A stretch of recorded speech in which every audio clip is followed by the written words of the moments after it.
Olá pessoal, eu sou o professor Diego Andrades, o Diegueira, professor de matemática aqui do curso da Zambuja, e vamos então fazer nesse vídeo a correção do simulado 1 de matemática do preparatório para a AFA. Então vem com a gente aí para a gente entender como que se podem ser resolvidas as questões que apareceram na tua prova, nessa prova do primeiro simulado, tá bom? Então vamos lá.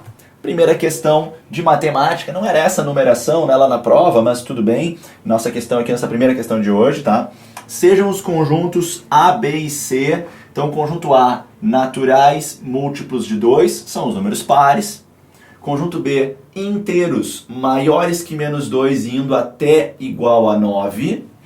E C, reais a partir do 5, maior ou igual a 5.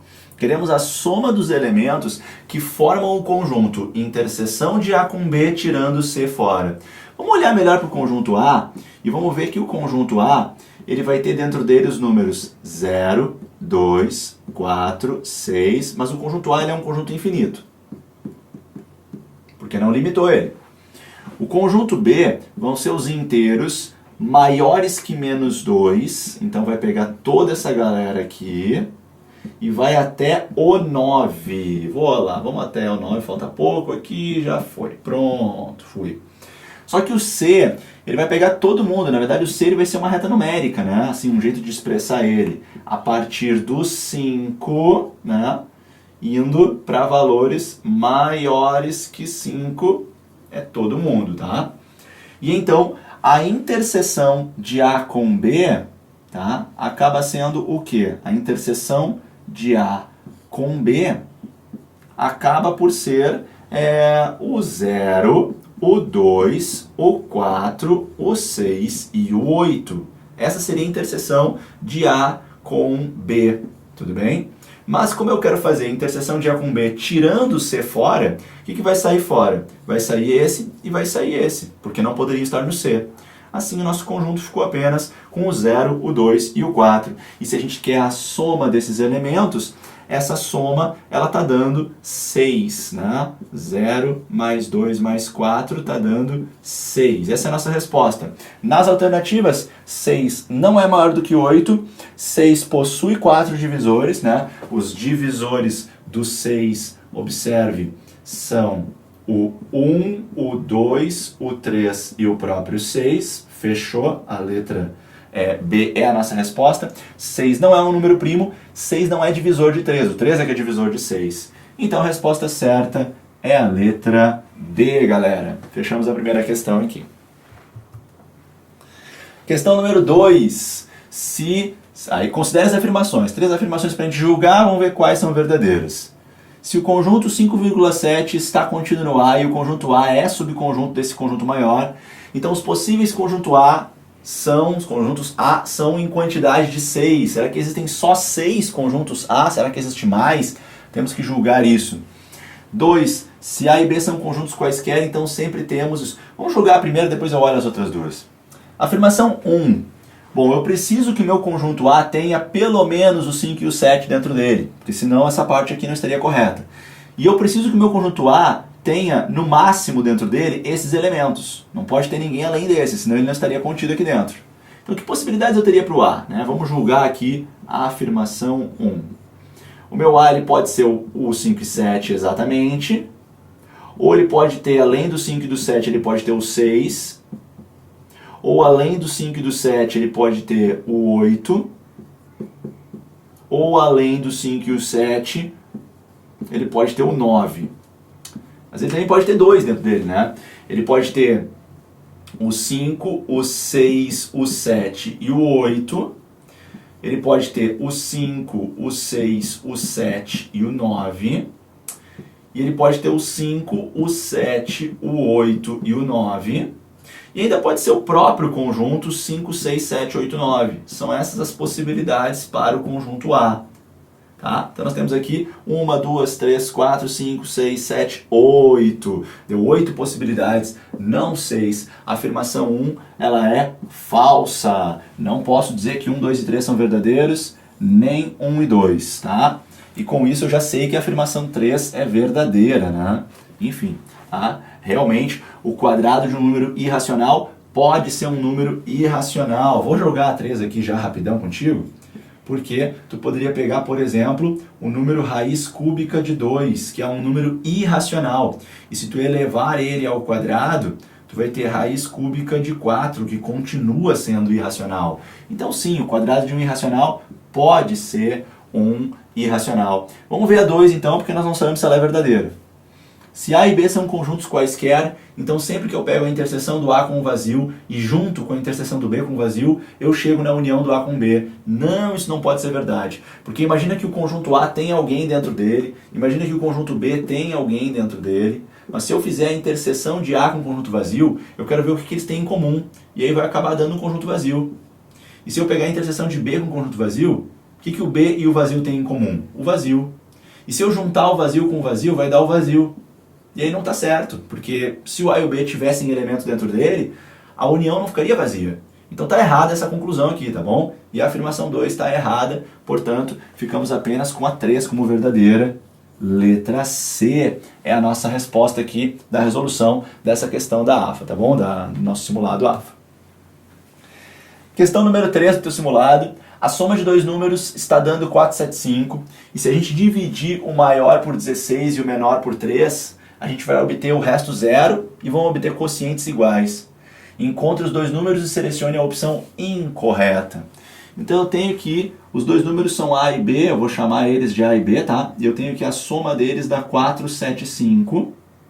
Eu também tenho que quando eu divido o A por 16, eu chego num certo quociente e resto zero. E quando eu divido o B por 3, eu chego no mesmo quociente e resto zero. Lembra da prova real da divisão, né? Que diz que se tu multiplicar quociente por divisor e somar o resto, tu monta o dividendo. Então aqui a gente consegue evoluir o nosso problema para A mais B é 475, isso não mudou. O A ele é então 16 vezes o Q e o B é 3 vezes o Q. Se eu pegar essas duas igualdades aqui e jogar elas dentro da primeira, eu consigo escrever que A mais B vai ficar 16Q mais 3Q igual a 475. Eu estou chegando em 19Q igual a 475. E aí tem que dividir por 19, né? E isso aí vai acabar dando 25. O que está dando 25, tá? 19 vezes 25 aí vai acabar dando 475.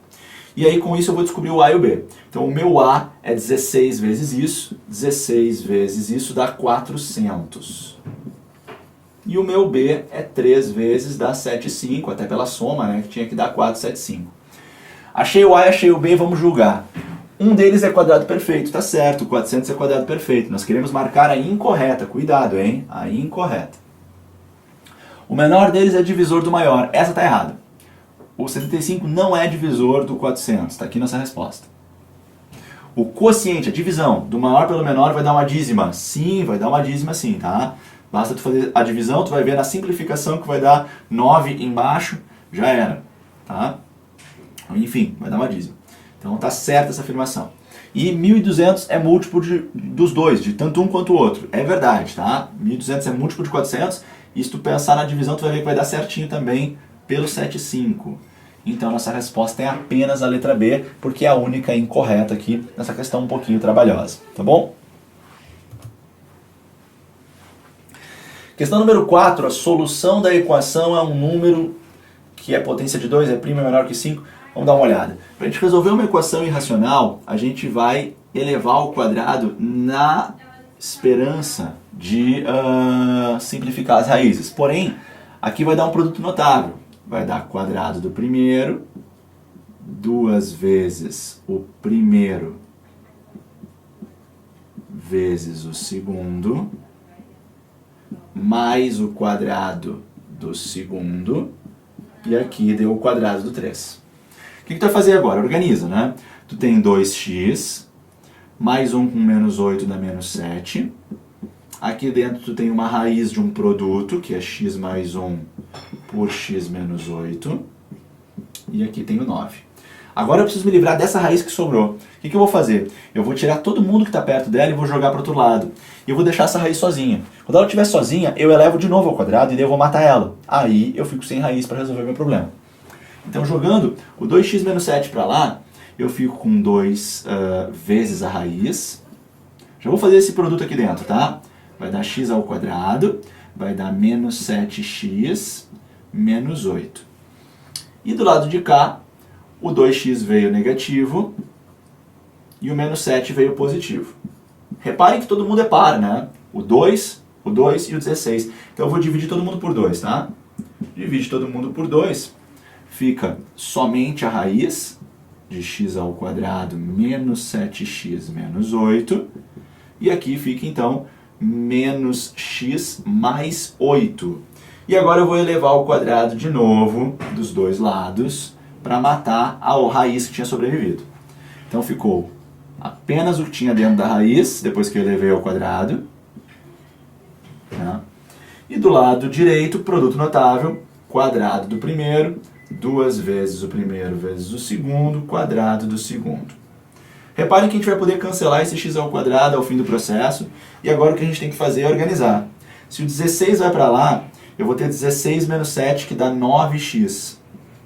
Se o 8 vem para cá, eu vou tirar 8 de 64, vai acabar dando 56. Não, vai somar, falei errado. Vai somar 8 com 64, vai acabar dando 72. Maravilha! Porque daí o meu x, passando 9 e dividindo, o meu x está dando 8. Faz todo sentido, né? Lembra de uma coisa importante. Quando a gente resolve uma equação irracional que envolve elevação ao quadrado, a gente precisa verificar nossa resposta, tá? Quer dizer, testar ela na resposta inicial, na equação inicial, antes de ter elevado ao quadrado.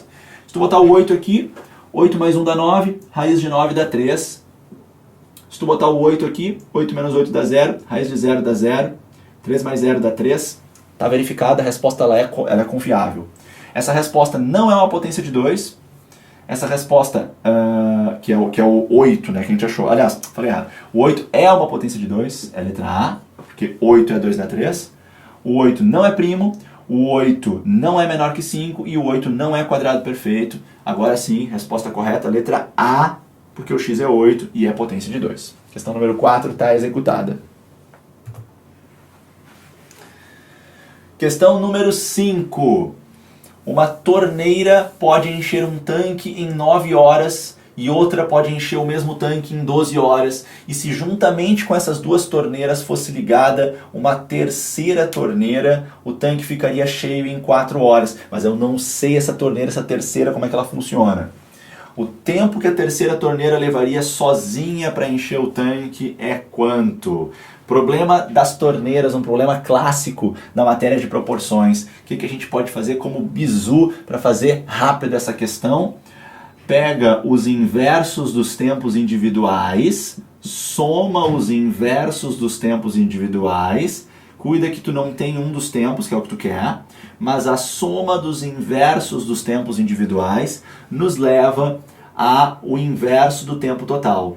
O inverso de 9 mais 12 mais x. Aliás, fiz bobagem aqui, deixa eu apagar. O tempo total é 4. Deixa eu tirar aqui, só um instantinho. Tirei. Ali é 4, porque o tempo das três juntas é 4 horas. Tá? Pronto, aqui. Aqui, 4. Então agora o que a gente vai fazer? A gente vai fazer aqui o MMC dessas três frações. Né? Aliás, não, melhor ainda. Vamos puxar esse 1 sobre 9 e 1 sobre 12 para a direita. Porque daí eu tenho que 1 sobre x é igual a 1 sobre 4 menos 1 sobre 9 menos 1 sobre 12. Agora sim, vamos pegar o lado direito e vamos fazer um MMC aqui. MMC entre 4, 9 e 12 vai dar 36. Divide pelo de baixo, multiplica pelo de cima e a gente vai acabar chegando nisso. Então 1 sobre x está dando isso, vamos melhorar um pouquinho aqui. 1 sobre x está dando 9 menos 7, 2 sobre 36. Se tu simplificar por 2, tu vai chegar na fração 1 sobre 18. Agora inverte dos dois lados, e tu já tem o X que tu queria. Lembrando que esse nosso X foi fabricado sendo o tempo necessário para a terceira torneira encher o tanque sozinha. Exatamente o que foi perguntado na questão. O tempo que a terceira torneira levaria, né? Tempo que a terceira torneira levaria para encher o tanque sozinha. Resposta é 18 horas. Letra B, portanto. Certo, pessoal? Assim concluímos a questão 5 do teu simulado. O problema das torneiras é um problema muito clássico. É bom conhecer o bizu inicial, tá? Questão 6. Antônio constrói 20 cadeiras em 3 dias de 4 horas por dia de trabalho. Severino constrói 15 cadeiras do mesmo tipo em 8 dias de 2 horas por dia. Trabalhando juntos no ritmo de 6 horas por dia, produzirão 250 cadeiras em quantos dias? Muita informação, mas nós temos o trabalho do Antônio sozinho, o trabalho do Severino sozinho, e depois vamos juntar os dois trabalhos. Então essa questão ela é similar à questão anterior, porém a gente tem que primeiro organizar um pouquinho algumas informações, tá? A gente precisaria saber qual é a produção de cadeiras por hora de cada um deles, ou seja, o quanto que cada um consegue produzir a cada 1 hora. Para isso, eu vou perceber então que o Antônio, né, vamos botar aqui um A de Antônio, ele produz, vamos botar aqui uma flechinha, ele produz 20 cadeiras em 3 vezes 4, 12 horas. Então ele tem uma produtividade de 20 cadeiras a cada 12 horas. Se a gente simplificar essa fração por 4, a gente tem então 5/3 de cadeiras por hora. Então isso é o que ele produz de cadeiras por hora, em 1 hora, certo? Vamos fazer a mesma coisa com o Severino, vamos ver qual é a produtividade do Severino em 1 hora. Mesma lógica, o Severino constrói 15 cadeiras, trabalhando 8 vezes 2 horas, ou seja, 8 dias e 2 horas, 16 horas. Essa fração não é simplificável, então essa fração já me dá o que eu quero. Essa é a produtividade do Severino em 1 hora. Vamos colocar os dois para trabalhar juntos. Se nós colocarmos os dois juntos para trabalhar, vamos ver o quanto que eles conseguem produzir em 1 hora. Em 1 hora eu vou ter a contribuição do Antônio mais a contribuição do Severino. Assim eu sei que em 1 hora, juntos, vamos ver o quanto que eles produzem em cadeiras, né, nesse tempo aí. Tem que fazer um MMC aqui, né? O mínimo múltiplo entre 16 e 3 é 48. Divide por 3 dá 16, multiplica por 5 dá 80. Divide 48 por 16 dá 3, multiplica por 15 dá 45, e então estamos chegando na fração 125/48. O que significa essa fração? É o quanto que os dois juntos conseguem produzir em cadeiras, né? Essa fração estranha significa quantas cadeiras eles estão produzindo em 1 hora. Aí vamos lembrar então que eles juntos, na verdade, vão trabalhar 6 horas a cada dia. Então se eles estão produzindo essa quantidade de cadeiras aqui, tá? Em 1 hora, vamos multiplicar isso aqui por 6 para eu saber em 6 horas o que eles estão produzindo. Então se eu multiplico por 6, eu posso simplificar aqui, na verdade, né? E eu vou chegar então em 125... Opa, vai ficar complicado aqui. Deixa eu ver se eu consigo rapidamente pegar a borracha para a gente tirar aqui. Pronto. E vamos colocar a caneta novamente. Aí. 125/8. Isso é o que eles conseguem produzir em cadeiras por dia. Porque em 1 hora eles produziam essa fração, multipliquei por 6 horas, bom, eu tenho a produção diária. Os dois juntos conseguem produzir essa quantidade de cadeiras por dia. Finalmente, nós queremos que a produção seja uma produção de 250 cadeiras e nós queremos saber quantos dias serão necessários. A nossa última conta para finalizar nossa conversa, então, é a seguinte conta. Eu tenho que essa é a produção em 1 dia, agora eu tenho que multiplicar isso aqui por dias e eu quero que isso me leve, né? Quer dizer, tantos dias produzindo essa quantidade a cada dia vai me levar à quantidade de cadeiras final que eu quero, que é 250 cadeiras, né? Então, quantidade em um dia vezes dias vai me dar a quantidade de cadeiras. Se a gente simplifica, por exemplo, aqui e aqui por 125, aqui fica 1,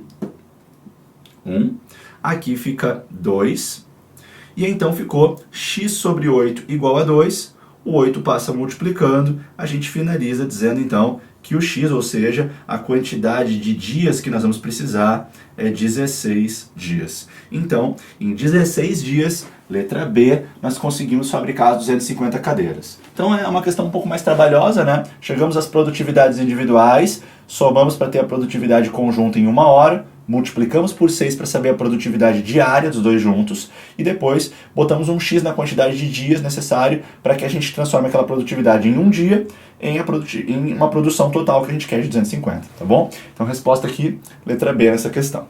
Vamos para a próxima, desculpe. Aqui saiu aqui, não sei porque ficou, mas tudo bem. Questão 7. Em uma escola havia um percentual de 32% de fumantes. Após uma campanha de conscientização sobre o risco que o cigarro traz à saúde, 3 em cada 11 dependentes do fumo deixaram o vício, ficando assim na escola 128 alunos fumantes. É correto afirmar que o número de alunos da escola é igual a... Queremos o total de alunos da escola. O que a gente pode perceber aqui?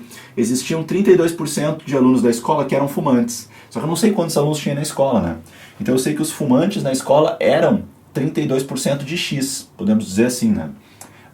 E aí depois, com a campanha, 3 em cada 11. O que significa 3 em cada 11? Significa 3 11avos, né? 3 em cada 11 é 3 11avos. Então, essa fração, mas é 3 em cada 11 dependentes. Então, é 3 11avos dos alunos que fumavam. Deixaram de fumar. Mas ainda ficou o pessoal fumando. Então, se essa quantidade são os que deixaram de fumar, né? Deixaram de fumar. Então, quantos ainda ficaram fumando? Bom, é o que falta nessa fração para completar o todo. O que falta na fração 13 11 para completar o todo é 8 11avos. Então, 8 11avos continuaram fumando, tá? Continuaram. Bom, então o que a gente pode fazer é o seguinte. A gente sabe que a quantidade de alunos que continuaram fumando após a campanha é 128, mas a gente também pode construir esse número usando a seguinte lógica. A quantidade que continuou fumando é o quê? É 8 11avos dos que eram fumantes até então, tá? Que eram 32% da quantidade total, que é o que a gente quer. Então, aqui nós tínhamos a quantidade de fumantes, aqui os que continuaram fumando, e a gente sabe que isso vai nos levar até 128. Agora é isolar o x e resolver esse exercício. Minha sugestão, 8 vezes 32, isso vai dar 256. Eu posso simplificar bastante, então. Eu posso simplificar assim, ó. Eu posso simplificar por 8 aqui, quem sabe. Aí aqui fica 1 e aqui fica 16. E agora eu posso simplificar o 32 e o 16 por 16. Aqui fica 2 e aqui fica 1. Ainda esse 2 dá para simplificar com o 100 por 2. Aqui fica 1 e aqui fica 50. Cuidado com essa riscalhada, né? Ela é boa, mas tem que cuidar para não se confundir. O que sobrou pra gente foi x em cima, 50 embaixo. Aliás, tem um 11 ali também que eu estou me esquecendo. E tudo isso está dando 1. 11 vezes 50, 550. Passa multiplicando, achamos o x, que é o nosso total. Então o x está dando 11 vezes 50, 550. Portanto, esse é o total de alunos na escola e nossa resposta é a letra D para essa questão aí, para a questão número 7. Certo, pessoal? Questão número 8 aqui dessa lista, né? Não sei te dizer se era a numeração do simulado, mas é a 8ª questão de matemática, isso eu posso te garantir, né? Do simulado alfa. Em relação a esta equação modular, é possível afirmar-se corretamente que ela tem duas soluções reais ou ela tem exatamente, né, uma solução e essa solução é real, ou ela admite duas soluções, uma real e a outra complexa, não real, ou ainda ela não admite soluções reais. Vamos tentar buscar soluções dessa equação. Eu vou pedir aqui uma tela em branco para a gente poder ter mais espaço aqui para trabalhar, tá? Então, vamos tentar aqui pedir tela em branco.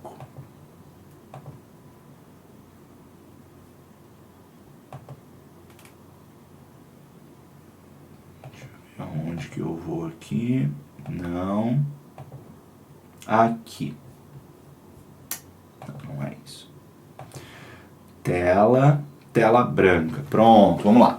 Então, a nossa equação ela era x ao quadrado mais x entre barras de módulo igual a x menos 4, tá? Essa é a nossa equação modular. Lembra que quando a gente vai resolver uma equação modular, a gente tem que separar ela em duas situações.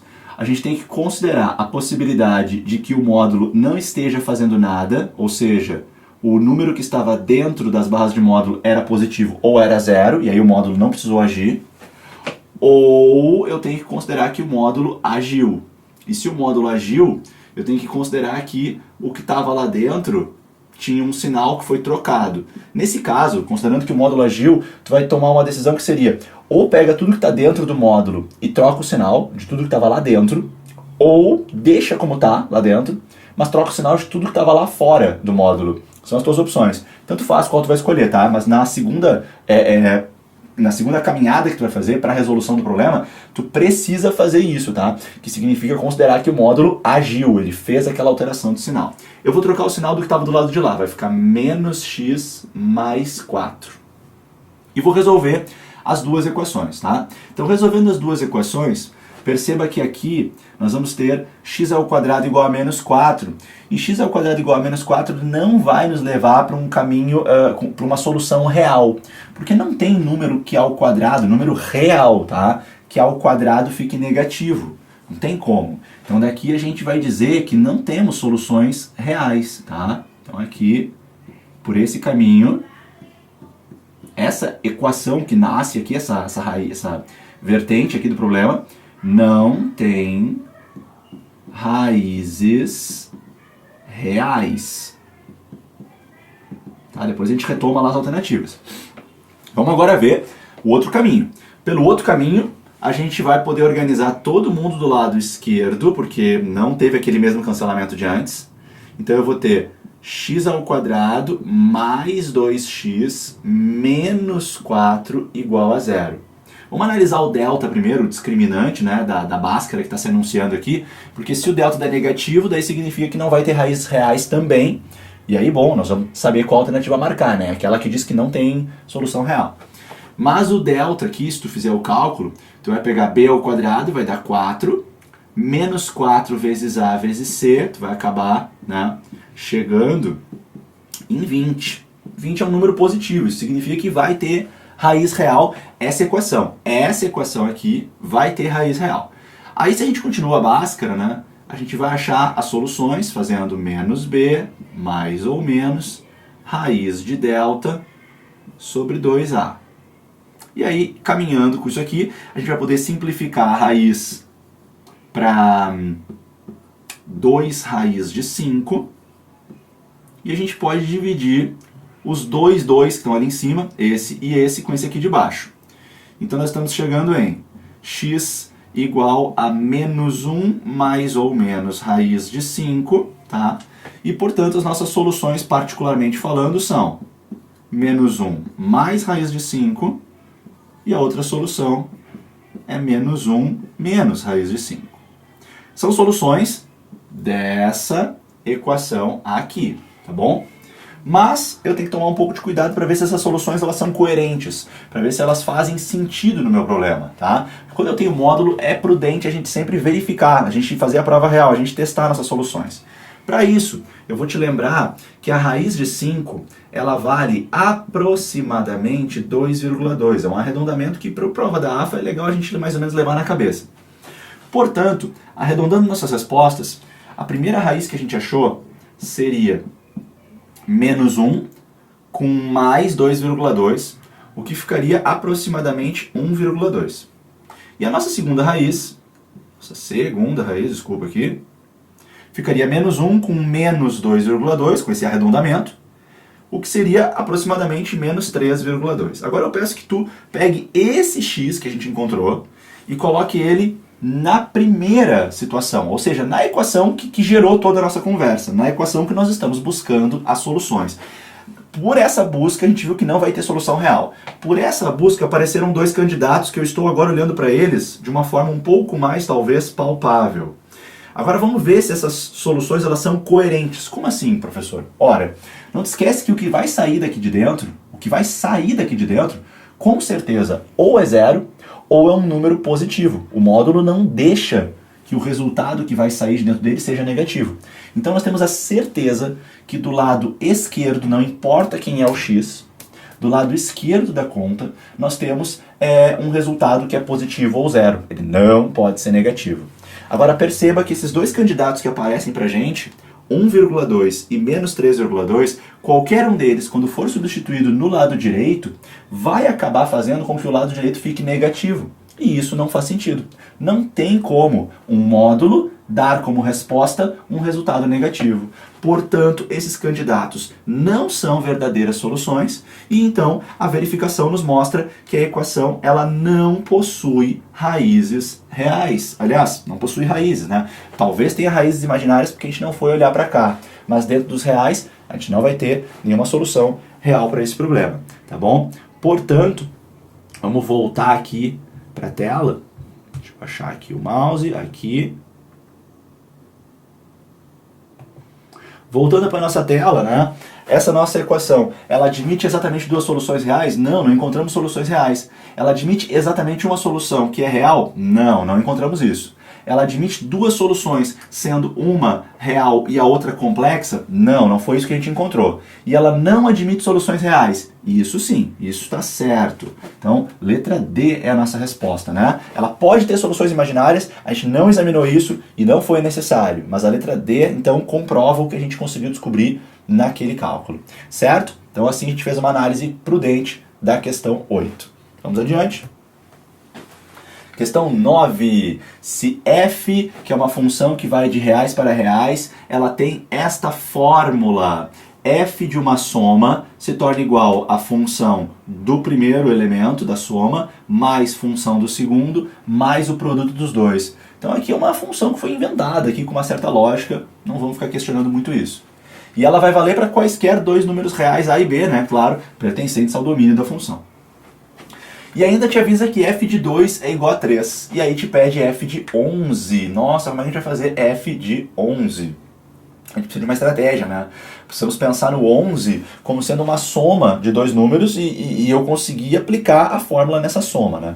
Então o que a gente vai fazer? A gente vai tentar conseguir, nesse tipo de situação, a gente tenta conseguir a partir da informação que ele deu e da definição que ele deu aqui de função, dessa definição para essa função que ele deu, dessa definição, né? Mas dessa expressão que ele deu, a gente vai tentar então obter mais outras certezas além dessa daqui, que f de 2 é igual a 3. Uma ideia que pode dar certo é a gente tentar fazer f de 2 virar 1 mais 1.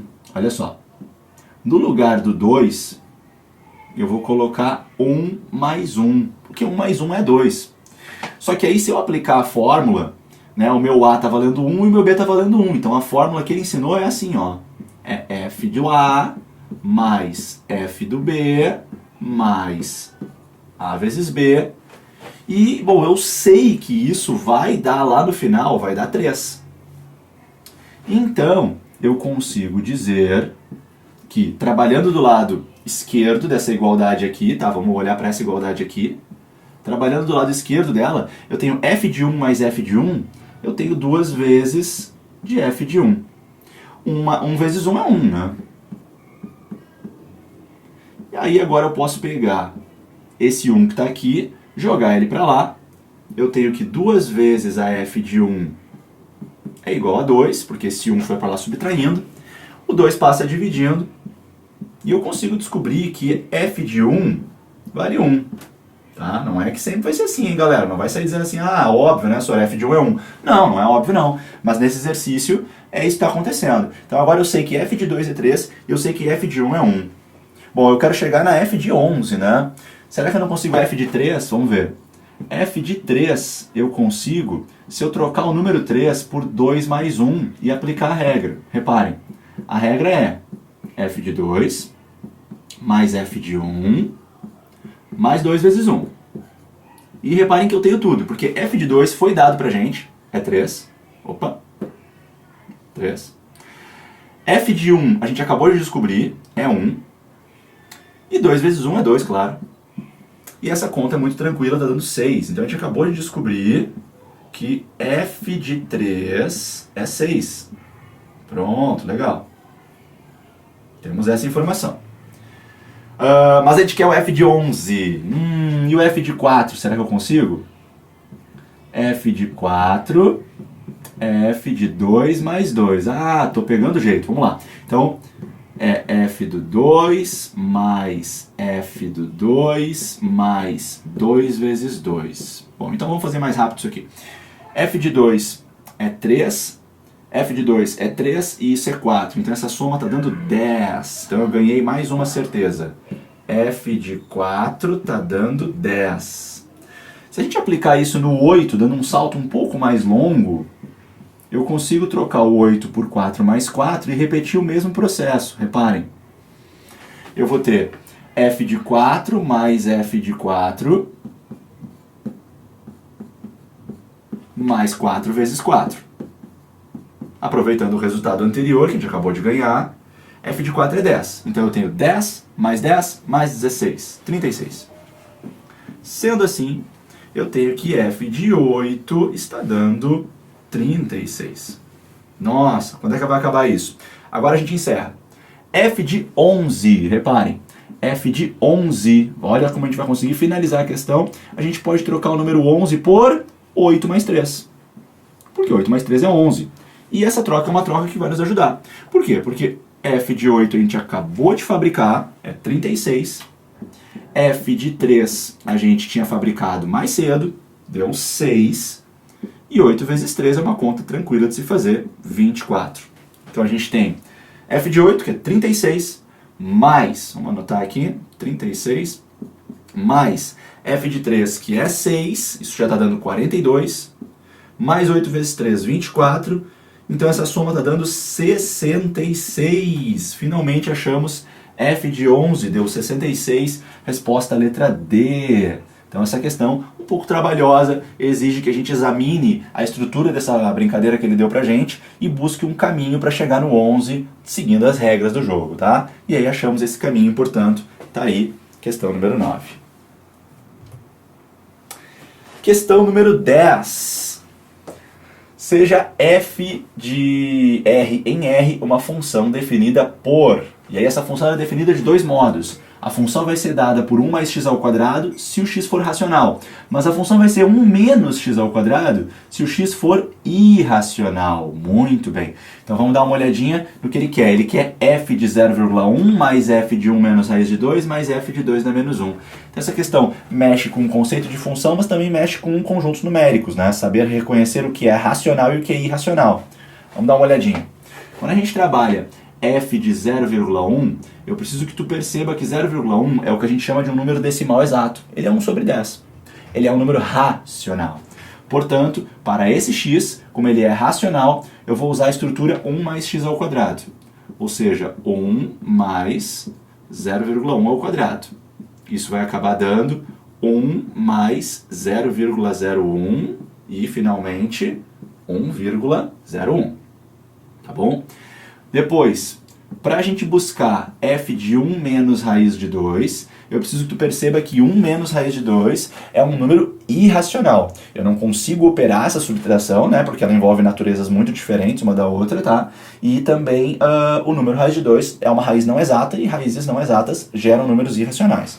Se esse número é irracional, eu vou então perceber que a função que eu devo usar é 1 menos x ao quadrado. Então vai ficar 1 menos o resultado desse nosso x ao quadrado. Eu vou por prudência aqui primeiro desenvolver o produto notável e depois fazer a subtração. Até porque essa é a ordem certa de fazer as coisas, né? E então, aqui eu faço quadrado do primeiro, 2 vezes o primeiro vezes o segundo e o quadrado do segundo. Então isso aqui está me levando para 1 menos 3 menos 2 raiz de 2. Agora esse menos, então, vai atribuir, né, vai multiplicar os dois, vai trocar o sinal. Vai ficar 1 menos 3 e mais 2 raiz de 2. E 1 menos 3 dá menos 2, né? Então isso aqui está dando menos 2 mais 2 raiz de 2. Chegamos, então, no resultado da f de 1 menos raiz de 2. Vou fazer uma pequena divisória aqui, quem sabe? E aqui também. Agora vamos, então, para f de 2 na menos 1. Lembrando que 2 na menos 1, por potenciação, é 1/2. E isso é uma fração, portanto é um número racional. Se é racional, eu vou usar a expressão 1 mais x ao quadrado. Então isso aqui está dando 1 mais 1/4. E já dando uma olhada aí, né, esperta nas alternativas, eu vejo que as alternativas não estão em forma de fração, elas estão em forma de número decimal. Então eu já vou encaminhar isso aqui para número decimal, tá? 1 mais 1/4 vai ficar 1 mais 0,25, o que é 1,25. Pronto, achei a f, de fazer a mesma coisa aqui, achei a f de 2 na menos 1. Agora é só então fazer a soma que ele pediu. A soma é essa que ele pediu, que está aqui, né? Vamos fazer um gancho aqui, peraí, vou fazer com uma estrelinha, eu gosto de fazer isso. Então, agora, fazendo o gancho para a resposta final do exercício, a gente tem que f de 0,1 deu 1,01, mais a f vou botar entre parênteses aqui, não tem problema. A próxima deu menos 2 mais 2 raiz de 2. E a última deu 1,25. Reparem que esse número, esse e esse, nós podemos somar, né? E quando a gente somar, eu prefiro somar primeiro esses dois das pontas, eu vou chegar em 2,26 quando eu somar esses dois das pontas. 2,26. Mas aí como eu vou subtrair dois inteiros, vai ficar apenas 0,26. Então assim, eu tenho 0,26 mais 2 raiz de 2, e essa é a resposta definitiva e que te aguarda ali na letra A deste exercício, certo, pessoal? Então aqui, letra A é a nossa resposta para a questão número 10, certo? Questão número 11, calcule a diferença y menos x, de modo que o número que está aqui, 2 na x vezes 3 na 4 vezes 26 na y, possa ser expresso com uma potência de base 39. Então eu preciso que isso aqui seja uma potência de base 39. Bom, vamos dar uma olhadinha naquele 26 ali, né? Se a gente trocar aquele 26, né, reconhecendo que ele é múltiplo de 13, troca o 26 por 2 vezes 13 e entende que aquele y agora será atribuído tanto ao 2 quanto ao 13, a gente consegue escrever isso aqui como 2 na x vezes 3 na 4 vezes 2 na y vezes 13 na y. Também olhando para o 39, percebe que o 39 ele é 3 vezes 13. Então eu preciso que esse 3 aqui e esse 13 eles se conversem para virar um 39, né? E para que eu possa então ter uma amizade bonita aí entre esse 3 e esse 13, eu preciso que o expoente seja o mesmo. Porque eu só vou poder multiplicar 3 com 13 se o expoente for igual. Caso contrário, a gente está proibido de multiplicar. Lembra das regras de expressão numérica, né? Primeiro potência, depois multiplicação. Então nós não poderíamos subverter essa regra. Apenas com uma exceção. A gente pode inverter a ordem de operação da multiplicação e da potência quando os expoentes são iguais. Então eu preciso, para poder fazer isso aqui virar 39, eu preciso que o y seja igual a 4. E aí a gente já tem, então, uma primeira certeza para o nosso exercício. Tá? Só que daí se o y é 4, o que vai acontecer? Aqui tu tem um 2 na 4 e aqui tu tem um 2 na x. E como eu quero uma potência de base 39, esses dois estão sobrando, eu não quero que esses dois estejam aqui. Então seria legal, né, perceber que aqui eu vou ter soma de expoentes E desse modo, eu gostaria muito que aquele expoente do 2 fosse 0. Assim, 2 na 0 seria 1 e a conta estaria indo embora. Portanto, queremos que x mais 4 seja 0. E sendo assim, a gente consegue concluir facilmente que se eu quero que isso seja 0, eu quero que o meu x seja menos 4. Assim, eu teria 2 na 0, né, com isso, né, vamos juntar aqui as flechinhas, eu teria com isso 2 na 0 vezes 39 na 4, o que seria apenas 39 na 4, já que 2 na 0 é 1, certo? Então, aqui estão as condições para a gente conseguir sucesso no que o exercício pediu. E agora vamos responder a pergunta que foi feita, né? A pergunta estrela ali, que é quanto que dá y menos x. Então, y menos x fica igual a 4 menos 4. Cuidado para não morrer aqui no finalzinho, hein? E aí fica 4 mais 4 e, portanto, 8 é a resposta final. Letra A. Portanto, responde corretamente a questão número 11. Então, cuidado aí com essa questão. Uma questão que envolve divisibilidade, envolve potências, envolve, né, regras de potenciação, tá? E cuidado com a regra de sinal também no final. Questão número 12, matrizes. Uma matriz A tem determinante valendo 5. Sabendo que o determinante da inversa de B, que eu não sei, né, quem é a B, nem qual é o determinante dela, mas o determinante da inversa de B vezes a vezes a identidade dá 4. Qual é o resultado de determinante de B mais determinante de A? Vamos lembrar que daqui sai uma propriedade legal que é determinante de um produto de matrizes é igual aos determinantes individuais de cada matriz multiplicados. Eu posso separar em determinantes individuais. Então daqui eu tenho uma propriedade muito útil, né, chamada teorema de Binet, se não me falha a memória o nome dessa propriedade, mas o nome não é tão relevante, que vai nos permitir escrever isso aqui assim, ó, determinante de uma vezes o determinante da outra, vezes o determinante da outra, continua dando o mesmo resultado, tá? Reparem que determinante da matriz identidade, vê se tu lembrava disso, é sempre 1, tá, galera? Não importa qual é a identidade, se é a identidade 2x2, 3x3, 4x4, n por n. E o determinante da matriz A foi dado pra gente no exercício que vale 5. E ainda, determinante da inversa, dá para aplicar outra propriedade. Determinante da matriz inversa, ele é igual ao inverso do determinante da matriz B normal. Então eu posso dizer que isso aqui é o inverso do determinante da matriz B normal. Mas ele está garantindo para a gente que isso tudo vai dar 4. Então limpando um pouquinho, limpando essa conta, 1 vezes 5 vezes 1, 5. Sobre determinante de B igual a 4, ora, é só fazer um passa para lá e depois traz o 4 dividindo. Então se tu jogar o determinante para lá multiplicando e jogar o 4 dividindo, tu vai acabar chegando no determinante de B valendo 5 quartos. Então, aplicando algumas propriedades, a gente descobre o determinante da matriz B. Agora a gente vai responder a pergunta, né? Então a pergunta é quanto vale o determinante de B mais o determinante de A. Portanto, determinante de B 5 quartos, determinante de A 5, faz um MMC aqui, que vai dar 4, divide pelo de baixo e multiplica pelo de cima, e nós estamos chegando em 25 quartos. Portanto, nossa resposta aqui é a letra B, tá lá ela nos aguardando aí para essa questão, certo? Questão 12, então, letra B, finalizamos aqui. Questão 13, essa questãozinha aí, acho que ela está com um pequeno problema, vamos discutir ela aqui, tá?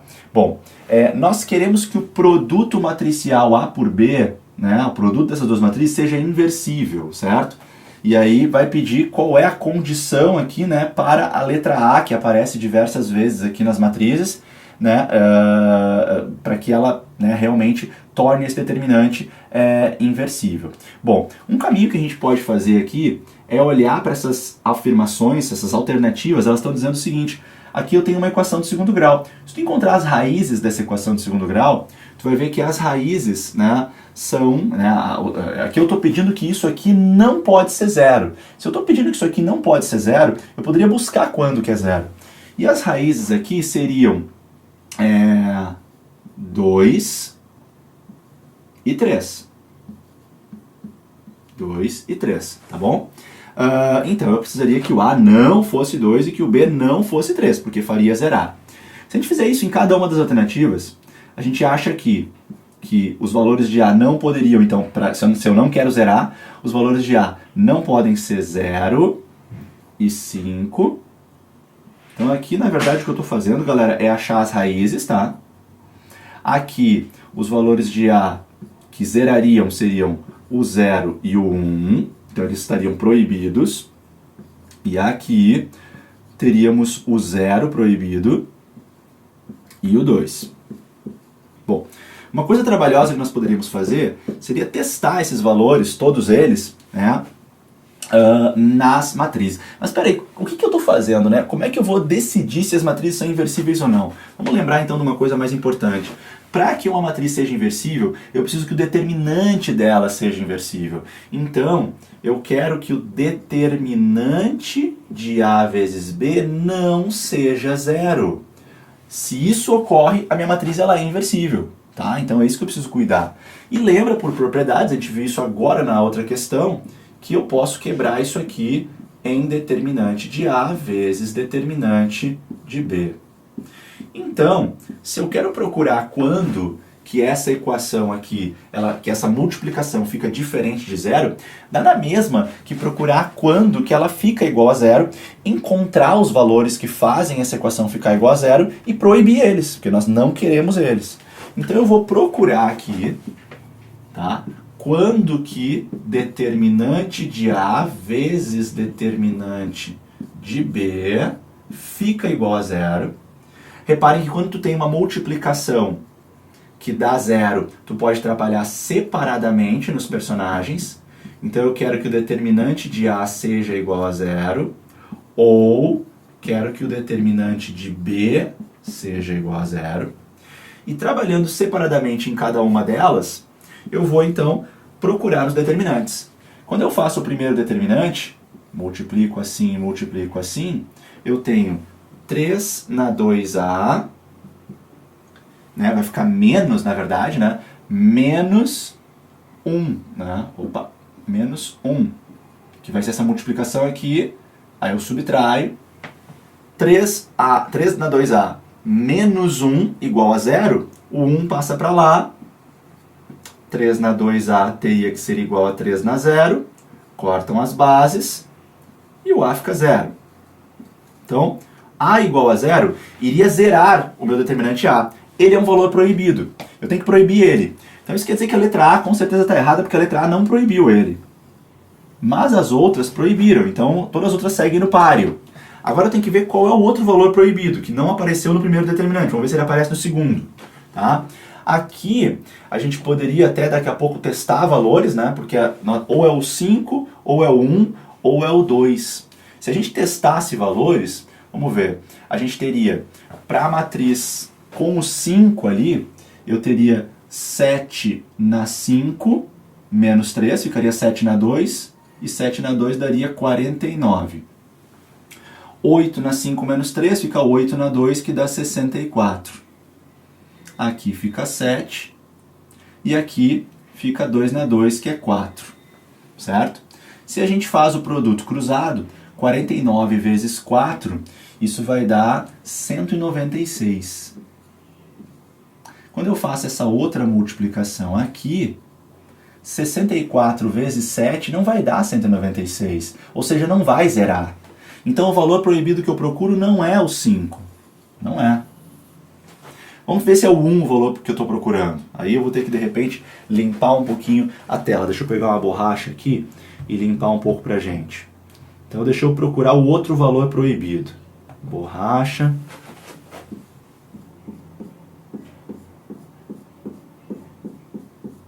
Pronto. Vamos procurar o outro valor proibido. Deixa eu tirar isso aqui um pouquinho. E vamos pedir a caneta de novo. Aqui. Certo.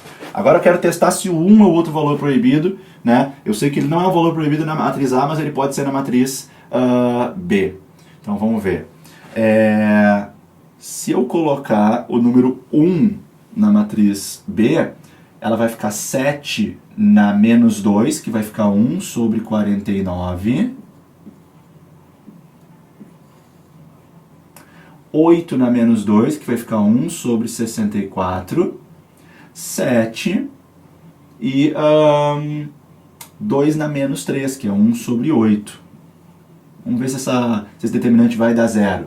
Quando tu multiplica aqui, a primeira multiplicação ficou 1 sobre 49 vezes 8. 49 vezes 8 vai acabar dando, deixa eu ver, 400 menos 8, 392. 392. Agora deixa eu ver a que vem voltando. 1 sobre... aliás, 1 sobre 64 vezes 7 não vai... 1 sobre 64 vezes 7 não vai dar 1 sobre 392. Ou seja, não vai zerar esse determinante. Então não é a letra C. E aí, bom, tem que ser o 2, né? Senão a questão está sem alternativas. Acontece que essa questão aqui, se não me engano, ela está com um problema. Vamos fazer o último teste. Vamos ver se o outro valor proibido é o 2. Ou seja, deixa eu pegar de novo a matriz B, agora trocar o meu A por 2 para ver se ela dá 0. Se der 0, o A está proibido realmente, a letra D está certa em proibir ele. Vamos dar uma olhada aqui embaixo, aqui, ó. Então, quando o A é 2, 2 menos 3 dá menos 1, fica 1 sobre 7. Quando o A é 2, 8 na menos 1 fica 1 sobre 8. E finalmente aqui 7 e aqui de novo 1 sobre 8. Agora na hora de multiplicar, 1 sobre 7 vezes 1 sobre 8 dá 1 sobre 56. Mas 1 sobre 8 vezes 7 não vai dar a mesma coisa, vai dar 7 oitavos e essa subtração não é 0. Então não é esse o valor proibido, tá? E portanto não é a letra D, e essa questão não tem nenhuma alternativa correta, tá? Brincando com ela em casa, eu percebi que se nós trocássemos o 7 aqui por 7 na menos 1, nós conseguiríamos a letra D como resposta, tudo bem? Então esses são os comentários acerca dessa questão aqui, que da forma como ela está aqui, realmente ela tem problemas, tá bom? Mas é uma questão muito bonita, apenas faltou de repente esse menos 1 para ela ficar coerente com as alternativas, ou de repente uma alternativa que dissesse apenas o 0 como valor proibido, ou nenhuma das alternativas, tá bom? Então esse é o estudo aí sobre a questão número 13. Questão 14. Estamos agora chegando ao final aqui das 16 questões da AFA. Os números reais x, y e z que satisfazem a equação matricial mostrada a seguir são tais que sua soma é igual a... Cuidado, a gente quer a soma dos valores x, y e z que tornam verdadeira essa igualdade. E essa igualdade é uma multiplicação que gera essa matriz. Então a gente pode executar a multiplicação, lembrando que a multiplicação a gente faz linhas da matriz da esquerda multiplicarem colunas da matriz da direita. Quando eu faço a primeira linha vezes a primeira coluna, eu chego no número 3. Então eu tenho que x menos 1 vezes 1, que vai dar x menos 1, mais y mais 2 vezes 0, que vai dar 0, me leva para o 3. Então eu já sei facilmente que, pelo elemento A11 aqui da matriz, eu já sei que o meu x está dando 4. Maravilha. Inclusive, posso até melhorar a matriz, eu sei que o x é 4. Vamos continuar. Depois, se eu pegar primeiro balãozinho daqui vezes segundo balãozinho daqui, eu vou estar indo para o elemento A12. E o elemento A12 está aqui, é 0. Então, quando eu faço o primeiro daqui vezes segundo daqui, vai dar 0. Então, x menos 1 vezes menos 1 vai acabar dando menos x mais 1. Reparem, eu multipliquei x menos 1 por menos 1. Depois, y mais 2 vezes 1. Fica y mais 2. Isso tem que dar 0. Mas lembra, que eu sei que o x é 4. Eu acabei de descobrir.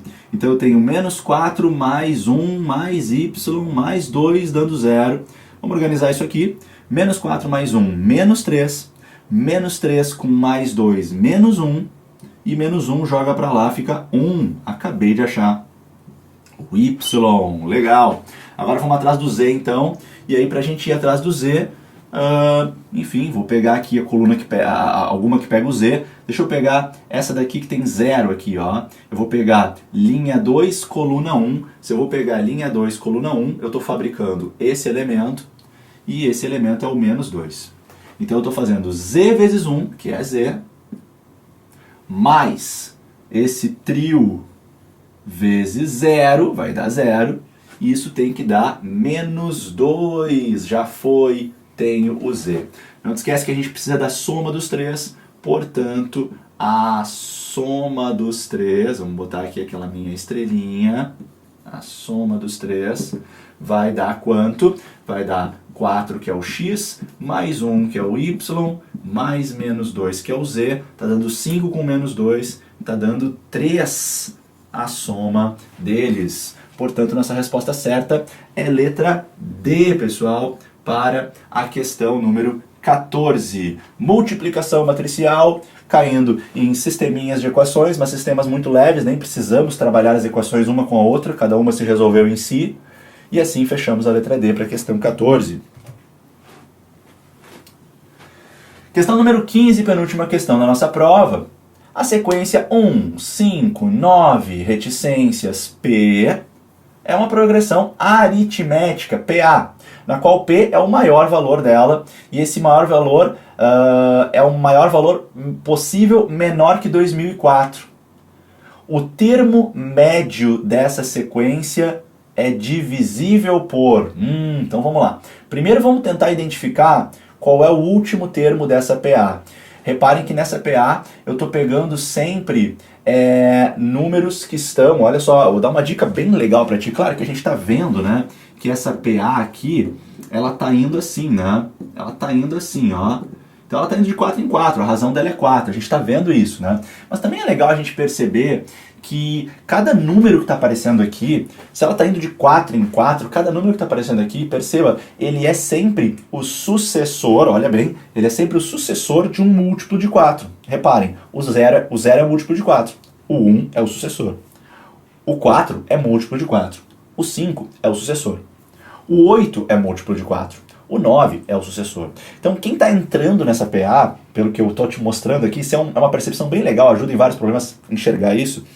Eu estou padronizando, eu estou mapeando o meu problema e enxergando que o número que entra na PA é sempre o sucessor de um múltiplo de 4. Ora, se eu quero ir lá na frente, olha para o 2004 e percebe que 2004 é múltiplo de 4. Então, quem é que entrou nessa PA? Entraria nessa PA o 2005. Mas eu não vou pegar ele. Por quê? Porque eu não quero ele. Eu quero o P sendo o maior valor possível, menor que 2004. E então, se a minha PA estava indo de 4 em 4, o último que vai entrar é o 2001.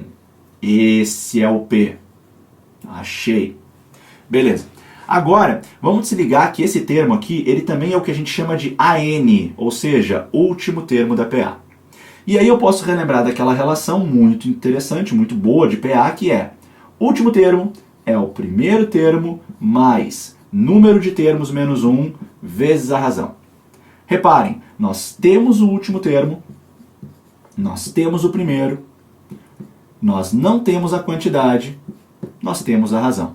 Se a gente resolve essa conta aqui, isolando ele, a gente descobre quantos termos tem desde o primeiro, que é o 1, até o 2001, que é o último.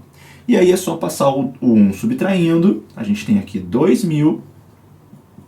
Depois, podemos passar o 4 que está multiplicando, dividindo, fica 500.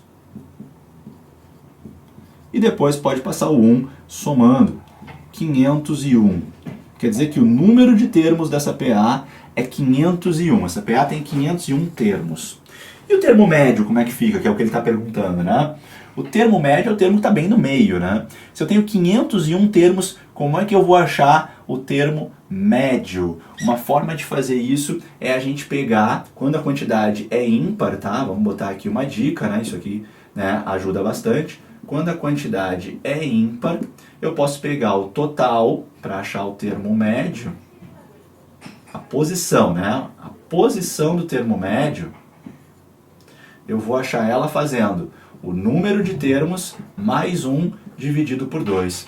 Ou seja, se eu fizer 501 mais 1 dividido por 2, eu estou chegando em 502 sobre 2, eu estou chegando em 256. Então a posição que eu quero é a posição 256. Quem estiver nessa posição é o termo médio da minha PA. Agora vamos buscar ele então, vamos achar quem ele é.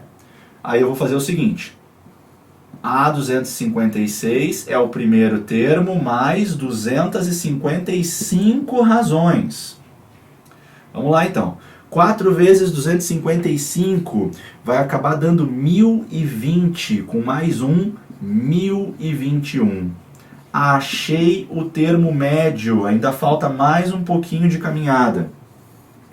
Agora esse número 1021, eu preciso ver quem desses candidatos são divisores dele, porque ele pede o seguinte, o termo médio, que agora a gente sabe que é 1021, ele é divisível, ele é múltiplo de quais desses termos aqui, né? Então vamos lá, por regras de divisibilidade, a gente sabe que esse número não é múltiplo de 5, então deixa eu riscar a letra B, a letra D e a letra C, só sobrou a letra A. Então, aqui eu só tenho como opção marcar a letra A. Mas se tu quiser, por prudência, tu pode tentar dividir o 1021 por 7, por 11 e por 13. Tu vai ver que perfeitamente o 1021 ele é exatamente 7 vezes 11 vezes 13, ou seja, são realmente os divisores dele, né?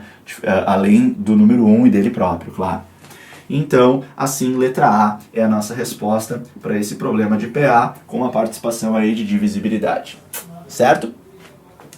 E última questão do nosso simulado AFA número 1 de 2019. Sejam uma PA e uma PG com 3 termos reais cada uma. A soma dos termos da PA com os termos da PG está dando 2. Sabemos que as razões das duas são iguais e são iguais ao primeiro termo da PG. E sabemos que o primeiro termo da PA é 2. Queremos a razão dessa sequência aí, dessa historinha, né? Então nós temos uma PA e uma PG, tá? Reparem o seguinte, pessoal. Na historinha ele falou para ti que os 3 termos da PG são reais. A gente sabe que, aqui ó, a gente sabe que as razões, elas são iguais ao primeiro termo. Então se as razões são iguais ao primeiro termo da PG, primeiro termo da PG, eu vou dizer que o primeiro termo da PG é a própria razão, né, que a gente usa para PG. Na lógica da PG, se a razão é Q, eu vou multiplicar pela razão, o segundo termo vai ser Q ao quadrado, o terceiro termo vai ser Q ao cubo. Né? Lembra que na PG, tu multiplica pela razão.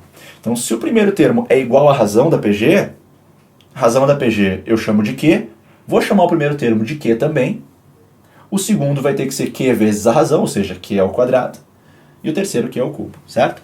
Na PA ele avisou pra gente que o primeiro termo da PA, ele avisa que o primeiro termo da PA é 2. Só que na PA, em vez de multiplicar pela razão, a gente vai somar.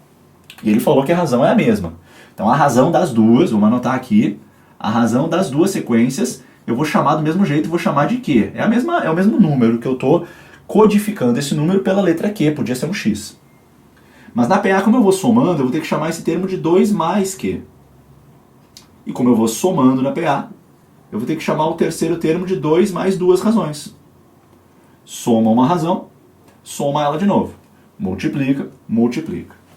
Por fim, ele avisa pra gente que se nós somarmos todos os termos, na verdade ele avisou isso lá no início, né? Se a gente somar todos os termos da PA e da PG, a gente vai chegar no número 2. Ah, então vamos fazer essa soma, peraí. 2 mais 2 mais 2, 6. 1Q mais 2Q mais 1Q, 4Q. E depois, Q ao quadrado e Q ao cubo. Essa é a soma de toda a galera. Somei todo mundo, somei como dava. Essa soma ele garante que vai dar 2. puxa vida, temos um q ao quadrado e temos um q ao cubo, ou seja, isso aqui não é uma equação de segundo grau, é uma equação de terceiro grau, e isso pode se complicar muito, pode complicar muito a nossa vida, caindo numa equação aí de grau 3. Vamos tentar então se livrar disso, vamos ver se alguma coisa é possível aqui. Se eu puxar o 2 para o lado esquerdo, olha como eu posso escrever a minha equação. Q3 mais Q2, já organizando, né, do grau maior para o grau menor, 4Q, e 6 com o 2 que veio subtraindo, acabou dando 4. E aí não ficou ninguém do lado de lá. Eu estou com uma equação organizada, né, uma equação de grau 3 igual a 0, mas olha que legal, se a gente trabalhar nessa soma e colocar Q ao quadrado em evidência, o parênteses que resta é Q mais 1. Faz a prova real e tu vai concordar comigo. E se tu nessa outra soma, nessas outras duas parcelas, colocar o 4 em evidência, tu vais colocar entre parênteses Q mais 1. Ah, que coisa bem boa, pessoal. A gente pode agora olhar para essas duas parcelas, que agora são só duas, né? Só que um pouco mais monstrinhas, um pouco maiores. E a gente pode colocar o parênteses em evidência. Então, o parênteses é que fica em evidência. Opa! Parênteses fica em evidência. E eu tenho que colocar aqui que é o quadrado mais 4 igual a 0. Ah, Diego, legal. O que isso significa? Eu não estou entendendo nada. Eu te ajudo. Lembra que quando tu tem uma multiplicação dando 0, significa que tu pode trabalhar separadamente nos fatores. E supor que ou esse é 0 ou esse é 0. Só que esse aqui não tem como dar 0, galera. Não tem como esse parênteses dar 0. Porque não importa quem seja o quê. Claro, trabalhando em números reais, né, que é o que a gente faz no trabalho com a PA/EPG, a razão não poderia ser um número real que ficasse negativo. Porque um número real ao quadrado fica positivo ou fica 0. Então não tem como isso aqui zerar. Só se eu pudesse fazer aqui ao quadrado ficar menos 4. Não rola. Então isso aqui não vai dar 0. Então esse precisa ser 0. Aí só pensa comigo. Qual deveria ser o número que está aqui para que esse número mais 1 dê 0? Ora, esse número tem que ser menos 1. Pronto. A razão das nossas sequências, essa razão que a gente está procurando, tem que ser menos 1. Portanto, nossa resposta é a letra B. E assim, nós terminamos a nossa correção, comentário do simulado 1 da AFA. Passa devagarzinho, vai pausando, vai olhando com cuidado as nossas conversas e resoluções, e eu espero que isso te ajude aí nos teus estudos, tá bom? Eu sou o Diegueira e até a próxima correção, ou aula, ou conversa aqui no EAD ou nas salas de aulas do curso Azambuja. Valeu, tchau, tchau!